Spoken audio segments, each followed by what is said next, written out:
mohon dijelaskan tentang hadis yang menjelaskan diciptakan laki-laki 60 hasta dan wanita diciptakan 40 hasta. Riwayatnya siapa?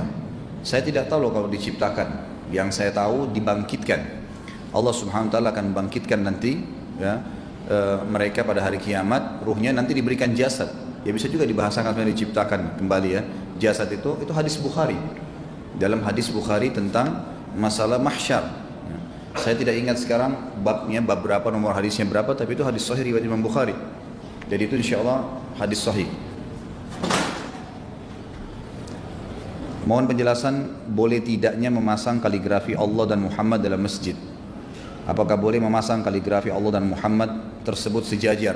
Sebenarnya kalau kita kembali ke zaman Nabi SAW tidak ada dipajang kaligrafi. Karena di zaman Nabi SAW sudah ada keterampilan membuat pahat kayu, tapi memang tidak dipajang seperti itu. Tentu lebih sesuai dengan sunnah kalau tidak ada. Lebih sesuai dengan sunnah kalau tidak ada. Kalaupun ada pendapat ulama yang membolehkan itu untuk menghiasi masjid, maka tidak boleh berlebih-lebihan. Karena memang ada hadis yang menjelaskan tanda-tanda hari kiamat adalah masjid dihiasi secara berlebihan, gitu kan? Sampai akhirnya hiasan itu membuat seseorang bisa lalai terhadap akhirat. Nah, ini juga termasuk ada larangan-larangan masalah itu. Tapi ada pendapat sebagian kecil ulama mengatakan boleh saja kalau tidak berlebihan, ya. Tapi yang diletakkan itu pun sesuatu yang memberikan simbol bahwasanya itu masjid. Misal lafzul jalalah Allah, atau Allah diikuti dengan nama Nabi Muhammad SAW. Tapi ini pendapat yang tidak begitu dipegang oleh para ulama ya. Makin bersih masjid itu dari sebuah tulisan, maka makin sesuai dengan sunnah. Makin sesuai dengan sunnah sebagaimana dicontohkan di zaman Nabi SAW. Bagaimana Nabi SAW waktu berziarah kubur orang tuanya, apa yang dibaca? Nabi SAW disebutkan hanya menziarahi kubur ibunya Aminah di daerah Rabwah. Beliau bersabda dalam hadis yang sahih bahwasanya aku meminta izin kepada Tuhanku untuk menziarahi kuburan ibuku, maka aku diizinkan, dan aku meminta izin kepada Tuhanku untuk beristighfar untuk ibuku, maka aku tidak diizinkan. Kenapa? Karena ibunya Nabi SAW meninggal dalam keadaan kufur. Ayah dan ibu Nabi SAW meninggal dalam keadaan kufur. Ini keyakinan Ahlus Sunnah wal Jamaah. Karena Nabi SAW sendiri yang memberitakan masalah itu.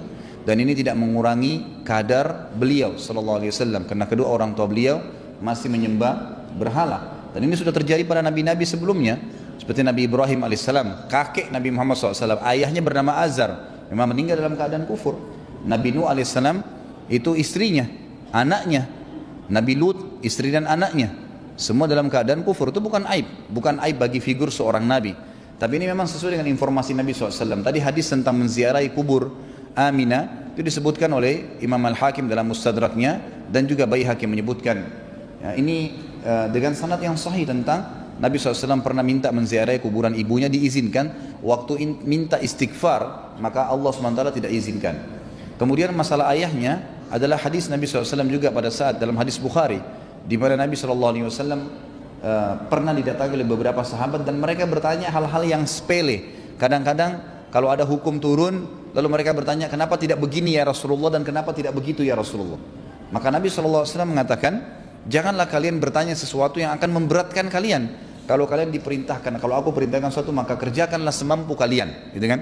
Dan apa yang aku larang, tinggalkan. Ini sabda Nabi SAW. Lalu Nabi berkata kepada para sahabatnya, naik ke atas mimbar, sekarang saya berikan kesempatan kalian untuk bertanya. Silakan bertanya apa saja, tapi untuk kali ini. Maka ada seorang sahabat yang baru masuk Islam, dia tahu ayahnya meninggal dalam keadaan kufur di masa jahiliyah. Lalu dia mengatakan, ya Rasulullah, ayah saya di mana sekarang? Sudah mati nih, di mana? Surga atau neraka? Nabi SAW dapat berita dari wahyu mengatakan ayahnya di neraka. Kata Nabi SAW, ayahmu di neraka karena meninggal dalam keadaan kufur. Orang itu spontan marah, keluar dari masjid. Lalu turun wahyu lagi memberitahukan kepada dia tentang apa yang Nabi akan sampaikan. Sebentar lagi saya sampaikan. Orang itu keluar, kata para sahabat, ya Rasulullah, orang itu marah. Kata Nabi, panggil dia. Begitu dia datang, Nabi pegang pundaknya sambil berkata, ayahku dan ayahmu di neraka. Bukan cuma ayahmu, ayahku juga di neraka. Sementara aku adalah seorang nabi, gitu kan? Jadi ini menjelaskan tentang masalah kedua orang tua Nabi SAW. Jadi kalau anda tanya, waktu Nabi ziarah kuburan orang tuanya baca apa? Tidak ada bacaan di situ. Ya, tidak ada bacaan. Tetapi di sini dibolehkan seorang Muslim mendatangi kuburan orang tuanya. Ya, itu hanya itu saja. Apakah ada doanya? Tidak disebutkan, karena Nabi SAW tidak berdoa, tidak beristighfar untuk ibunya, tapi menziarahi diizinkan, gitu kan? Ini yang ada. Tapi kalau yang Anda ingin tanya adalah bagaimana atau apa yang dibaca seorang muslim pada saat menziarahi kubur, itu memang ada sendiri. Nanti ada pasal yang kita bahas berhubungan dengan pasal kita juga masalah azab dan nikmat kubur, gitu kan. Kalau seseorang muslim mendatangi kubur, disunnahkan dia membaca Assalamualaikum dara qaumin mu'minin, ya, keselamatan bagi kalian wahai penghuni tempat orang-orang yang beriman. Antumus sabiquna nahnu insyaallah bikum lahiqun. Kalian telah mendahului kami dan kami akan menyusul kalian. Ada tambahan riwayat mengatakan kafarallahu mustaqdimina minkum wal mustakhirina minna. Semoga Allah mengampuni orang-orang kalian yang telah mendahului kami dan mengampuni kami juga yang akan menyusul kalian.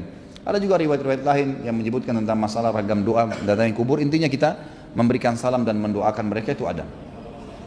Bagaimana di zaman waktu hidupnya Hajjaj ya, bukan ini Hajjat tulisannya. Hajjaj bin Yusuf terkenal banyak membunuh orang. Apakah ketika itu umat Islam lemah sehingga sewenang-wenang tidak tersentuh hukum dan dia ikut-ikut menciptakan atau membuat tanda di tiap juz Al-Quran, Ats-Tsuluts? Demikian mohon jawabannya Ustaz. Jadi Hajjaj bin Yusuf ini adalah Perdana Menteri beberapa khalifah yang ada di zaman Umayyah, ya, di zaman pasca kerajaan pertama dalam Islam Umawi, ya, Umawi. Jadi Hajjaj ini memang ada di zaman Yazid, di zaman setelah Yazid, khalifah yang datang, khalifah kedua setelah Muawiyah, memang dia ada memimpin dan dia Perdana Menteri. Dia lebih banyak mendominasi kepemimpinan yang ada di wilayah dua Irak, maksudnya wilayah Persia, Irak, Iran, Afghanistan, sebagian besar wilayah Rusia dulu di bawah naungannya dia. Maka memang dia zalim, terkenal dengan kezalimannya. Kalau ada seseorang yang menolak pendapat dia, ya, aturan dia, maka dia membunuhnya walaupun itu adalah ulama. Bagi dia dianggap dia pemerintah, maka harus absolut diikutin, tidak boleh tidak. Kalau tidak diikutin maka dia punya hak untuk menghukum. Dan orang yang terakhir dia bunuh adalah ulama besar dari tabi'in bernama Sa'id bin Musayyib rahimahullah. Sa'id bin Musayyib ini waktu akan dibunuh oleh Hajjaj sempat berkata, apa permintaanmu sebelum kamu saya bunuh? Kata Sa'id bin Musayyib sambil tersenyum, kalau kau bunuh saya, kau telah menenangkan saya dari urusan dunia, ya, dan saya akan mendapatkan apa yang saya dapatkan dari Tuhan saya, dan kau juga akan mendapatkan apa yang kau akan dapatkan dari Tuhanmu.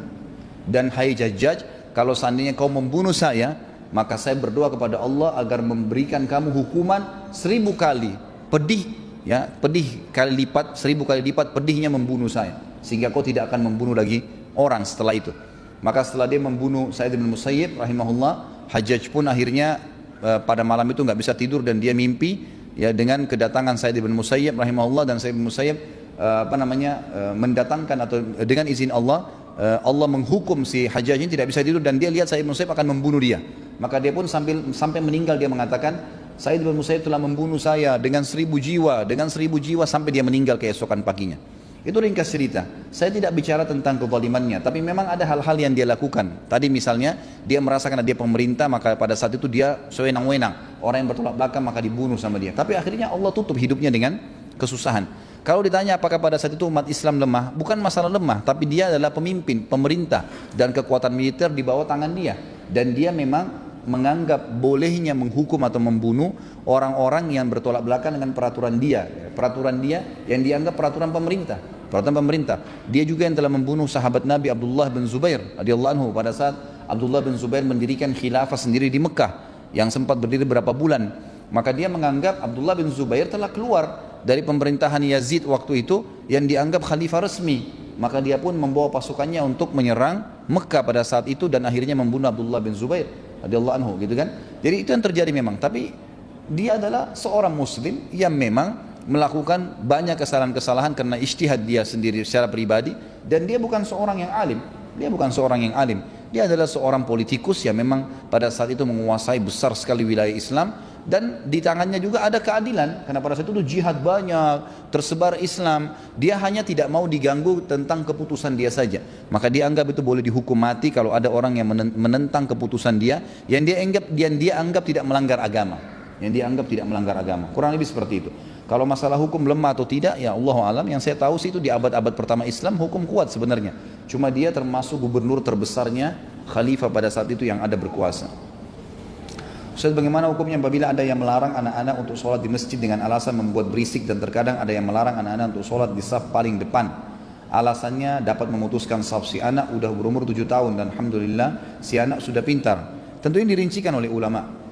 Bolehnya anak diajak ke masjid itu, ya, kalau sama ayahnya ya, itu sinut tamiz. Sinut tamiz ini maksudnya umur sudah bisa membedakan mana baik, mana buruk. Memang antum tidak dianjurkan membawa anak bayi, anak kecil di bawah umur tamiz sampai sini 7 tahunan, memang ya 7 tahun sampai 10 tahun. Karena memang khawatir akan mengganggu orang sholat. Kita tetap boleh mengajar sholat. Hikmah kenapa seorang muslim dianjurkan kalau pulang sholat sunnah di rumahnya, itu untuk memberikan pelajaran kepada anaknya. Tapi kalau anak antum sudah dididik, sudah tahu, dia tenang, dia ikut sholat, nggak ada masalah, diajak. Dan insya Allah tidak memutus saf, tidak memutus saf. Di zaman Nabi SAW ada sahabat-sahabat yang masih umur 7 tahun, 9 tahun dan mereka hadir di masjid. Seperti kita kenal dengan Abadilah yang empat Abdullah bin Umar, Abdullah bin Abbas, Abdullah bin Mas'ud, Abdullah bin Amr bin As. Ini terkenal dengan 4 Abadilah, 4 Abdullah yang terkenal ulamanya sahabat nantinya. Itu mereka waktu Nabi SAW diutus dan sering menyampaikan wahyu, dan mereka tidak pernah ketinggalan 5 waktu sholat di masjid. Umur mereka antara 7 sampai 9 tahun. 7 sampai 9 tahun, dan ini dibolehkan mereka hadir. Tapi memang kalau lebih kecil dari ini, Allahu alam, kalau memang akan mengganggu kekhusyuan antum dalam sholat, lebih baik jangan, ditinggalkan sama ibunya di rumah. Atau kalau memang seorang muslim, saya bicara laki-laki, kalau seorang muslim harus ke masjid, ada taklim, tidak ada yang jaga anaknya, maka dia boleh membawanya. Di zaman Nabi SAW yang sering membawa anak kecil adalah ibu-ibu, dan itu dibolehkan oleh Nabi SAW. Tapi bapak-bapak tidak membawa anak-anak yang kecil yang akan mengganggu ke sholat, gitu kan? Maka itu dibolehkan. Sebagaimana juga sabda Nabi SAW dalam hadis Bukhari, pernah beliau lagi sholat, terus beliau mempercepat sholat. Ya, mempercepat sholat. 2 rakaat pertama beliau tenang, 2 rakaat kedua beliau mempercepat. Tapi saya lupa riwayat itu menjelaskan duhur atau asar. Kemudian setelah salam kata beberapa sahabat, ya Rasulullah, kami menemukan anda di 2 rakaat pertama pelan, di 2 rakaat kedua kenapa buru-buru? Kata Nabi SAW, tadi saya dengar suara tangisan bayi di saf wanita, maka saya khawatir akan mengganggu kekhusyuan ibunya, maka saya pun menyegerakan sholat. Jadi ini berarti di tempat perempuan ada anak-anak. Sholat sunnah tasbih sebaiknya kapan dikerjakan, dan apa ada ketentuan ayat yang dibaca dan batas maksimal rakaatnya? Tidak ada penentuan waktu. Karena hadis Nabi SAW yang dihasankan oleh sebagian ulama, saya termasuk berpegang dengan hasannya hadis ini, ya, tentang masalah sholat tasbih. Tapi ini tidak dikerjakan berjamaah, dan ini dikerjakan 2-4 rakaat umumnya kalau hadis menjelaskan masalah itu. Sebagaimana sabda Nabi SAW kepada pamannya Abbas, wahai Abbas, saya sarankan kepada kamu, kerjakanlah sholat ini setiap hari kalau kamu mampu. Kalau tidak bisa, kerjakanlah sepekan sekali. Kalau tidak bisa, sebulan sekali. Kalau tidak bisa, setahun sekali. Kalau tidak bisa, sekali seumur hidupmu. Kalau kau bersuci menghadap kiblat, maka bertakbirlah. Lalu mulailah dengan tasbih. Subhanallah, alhamdulillah, la ilaha illallah, akbar. Ya, itu sebanyak 15 kali. Lalu kemudian baca iftitah, baca surah, kemudian ruku. Sebelum membaca 2 ruku, membaca tasbih lagi. Subhanallah, alhamdulillah, la ilaha illallah, akbar sebanyak 10 kali. Berarti sudah 25. Kemudian i'tidal, sebelum baca 2 i'tidal membaca lagi tasbih. Kemudian 10 kali, berarti sudah 35. Sujud, sebelum membaca 2 sujud membaca tasbih 10 kali, dia sudah 45. Kemudian duduk di antara 2 sujud, sebelum membaca 2 di antara 2 sujud membaca tasbih tadi, subhanallah alhamdulillah wallahu akbar 10 kali. Dia sudah 55. Kemudian sujud yang kedua membaca lagi, sebelum bacaan sujud membaca 10 kali, maka berarti sudah 65. Dan sebelum berdiri ke rakaat kedua, duduk istirahat namanya. Itu selalu harus dikerjakan, sunnah Nabi begitu. Duduk dulu, sebelum berdiri ke rakaat kedua, maka membaca tasbih 10 kali. Berarti di 1 rakaat itu membaca 75 kali tasbih. Dan ini 2 rakaat. Cuma tidak dikerjakan berjamaah, dikerjakan sendiri saja. Karena tidak pernah disebutkan Nabi SAW mengerjakan secara berjamaah. Dan sholat sunnah boleh dikerjakan berjamaah kalau Nabi SAW contohkan. Seperti sholat malam, ya, tahajud, witir, tarawih. Ini memang Nabi SAW kerjakan. Sholat jenazah, sholat gerhana, sholat istisqa minta turun hujan. Ini memang 2 hari raya itu dikerjakan secara berjamaah, maka kita boleh berjamaah. Tapi sholat sunnah rawatib, sholat qobliyah, ba'diyah, sholat duha, dan gitu, sholat tahiyat masjid, sholat sunnah wudu, sholat taubat, sholat tasbih, ini semua tidak boleh berjamaah karena tidak pernah ada dalil menyebutkan masalah berjamaahnya. Kapan kita boleh tidak memberikan piutang? Karena kadang ada orang yang pinjam uang tapi bukan untuk memenuhi kebutuhannya, tapi untuk memenuhi keinginannya, dan orang tersebut tidak amanah dengan hutangnya. Tentu lihat maslahat, karena memberikan piutang, ya, memberikan utang kepada orang lain menjadi pemilik piutang itu hak, pilihan, ikhtiar namanya. Nggak ada paksaan di situ. Boleh nggak kalau ada orang mau utang sama saya tolak? Boleh. Beda mau utang dengan minta sedekah, beda. Kalau minta sedekah itu dianjurkan tidak ditolak, tidak ditolak. Jadi kita memberi semampu kita. Usahakan setiap orang minta jangan ditolak, gitu kan? Kita berikan saja. Masalah keadaan dia jujur atau bohong itu urusan dia dengan Allah SWT. Tapi kalau utang itu khiyar, tidak ada unsur kewajiban situ. Kita boleh pinjamkan, boleh tidak, bebas saja. Mungkin karena kita belum kenal dia, mungkin kita khawatir, mungkin kita masih butuh, nggak apa, nggak masalah. Maaf saya belum bisa pinjamkan, itu hak anda, nggak ada masalah. Jadi tergantung, lihat maslahatnya saja, gitu kan? Apalagi kalau orang itu kita tahu bukan sebuah kebutuhan atau mungkin dia tidak amanah tadi kalau dipinjamkan mungkin dia tidak bayar.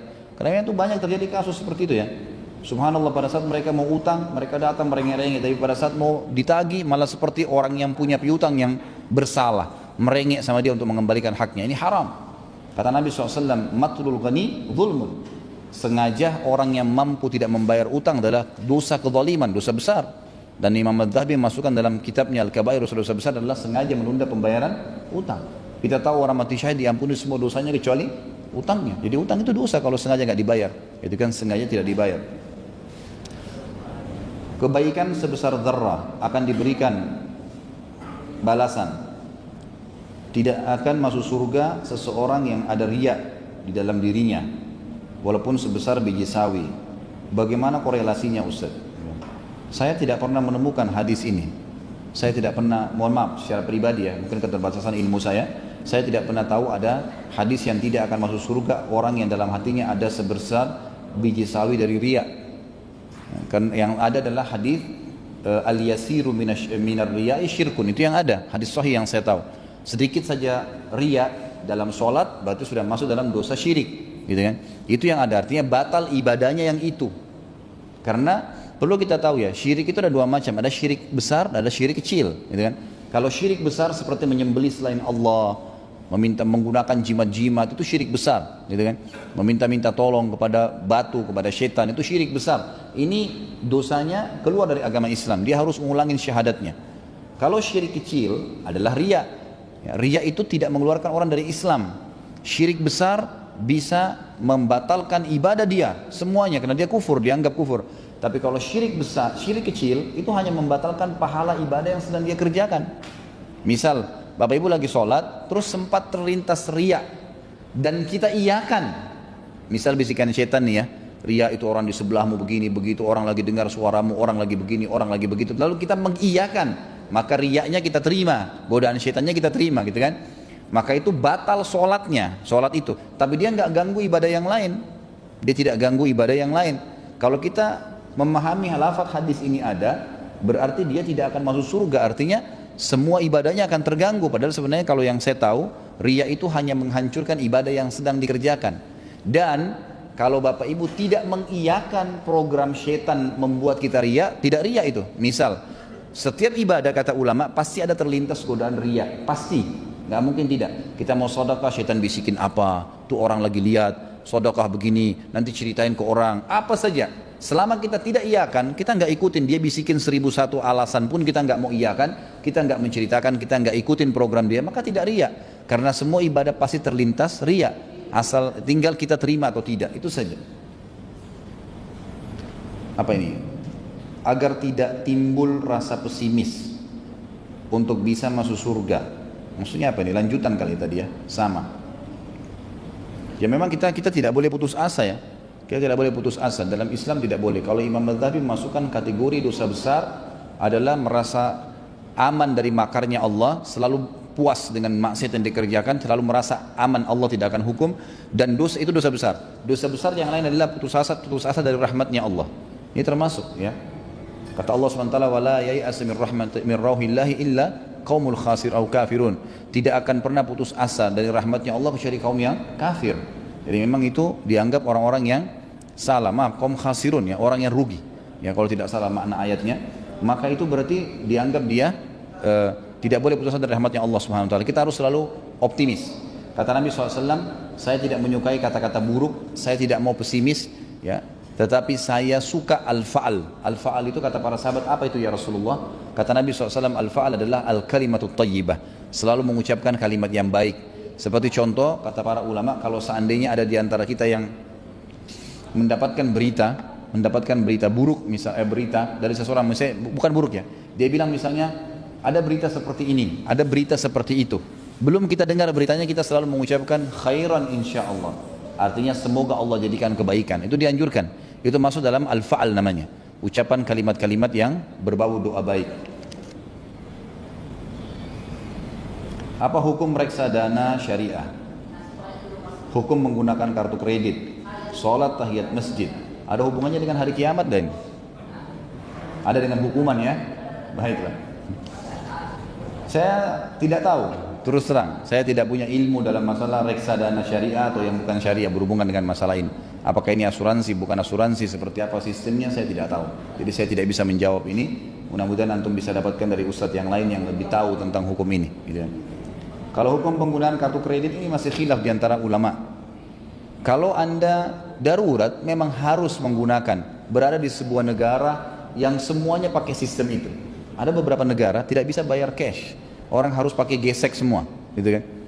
Bahkan sekarang di Saudi kemarin saya bimbing umroh terakhir, ada LSM yang suka bantu-bantu bangun rumah sakit, bantu orang-orang operasi, orang-orang susah. Kadang-kadang kalau saya bimbing umroh saya sampaikan, ini Bapak Ibu sekalian di sini di bawah tower Zamzam itu di lantai dasar mallnya ada di situ. Ada kontor-kontor kecil dipasang kayak gambar orang lagi sakit, rumah sakit. Mereka bangun itu untuk membiayai orang, membantu orang-orang yang sakit di sekitar wilayah haram, gitu kan?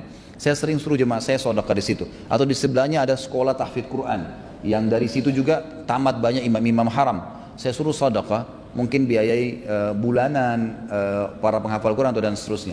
Maka itu sangat positif. Selama ini dia terima cash. Kemarin saya datang ke sana, saya dikagetkan, dia bilang kita sudah tidak terima cash sekarang, jadi ente harus gesek. Nah gesek ini biasanya orang ada beberapa negara memang harus pakai kartu kredit atau dia pakai kartu debitnya, gitu kan?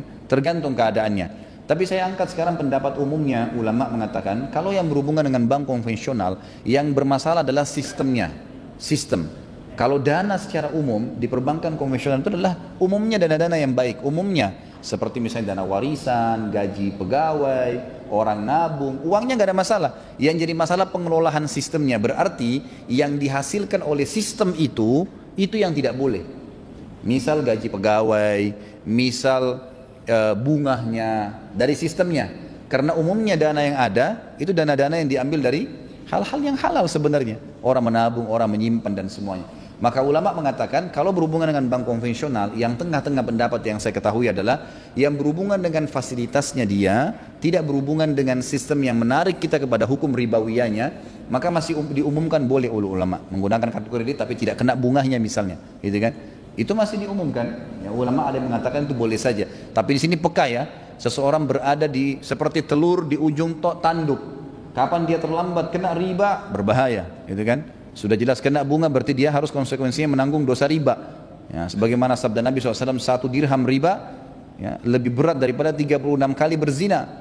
Itu bukan hal yang ringan, gitu kan? Dalam riwayat ini dikatakan riba 73 tingkatan, yang paling rendahnya adalah seperti seseorang menzinai ibunya sendiri. Itu bukan hal yang ringan, maka hati-hati.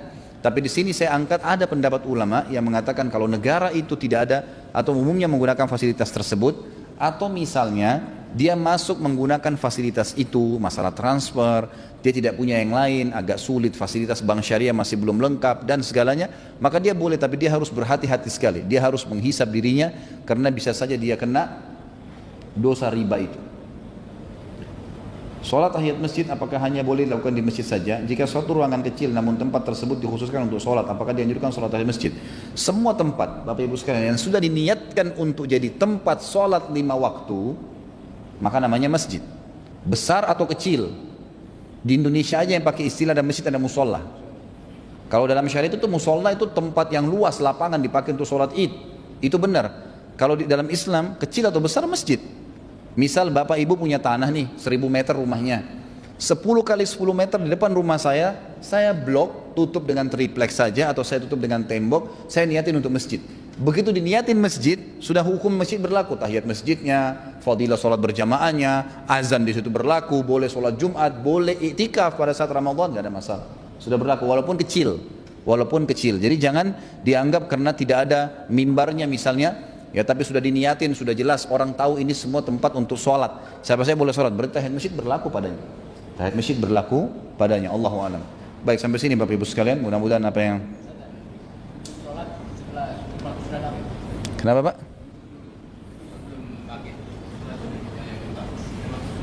Iya, itu sunnah. Duduk istirahat namanya.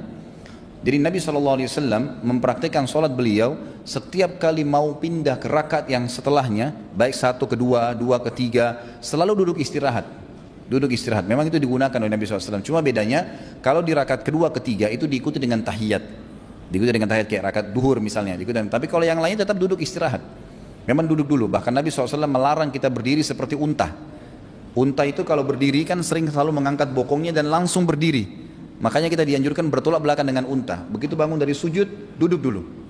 Tenang. Dari sunnah Nabi mengepal tangan, kedua tangan ditekan di depan lutut, di tempat sholat, ditekan lalu didorong tubuh kita ke atas. Itu pun yang berdiri pundak dulu, bukan bokong dulu, karena bokong berarti menyerupai unta. Jadi memang termasuk sunnah Nabi SAW duduk istirahat pada saat mau rakaat setelahnya. Sudah? Nanti di bab sholat itu ya. Kalau sholat biasalah kan bertanya nanti. Sekarang masalah hari kiamat, masalah tanda-tanda kiamat. Tidak ada yang tanya tadi di Kalibata ini Ustaz banyak perempuan telanjang tanda-tanda kiamat nggak gitu. Bukan itu yang ditanya. Minuman keras tersebar, narkoba ini tanda-tanda kiamat nggak? Ini yang terakhir ya.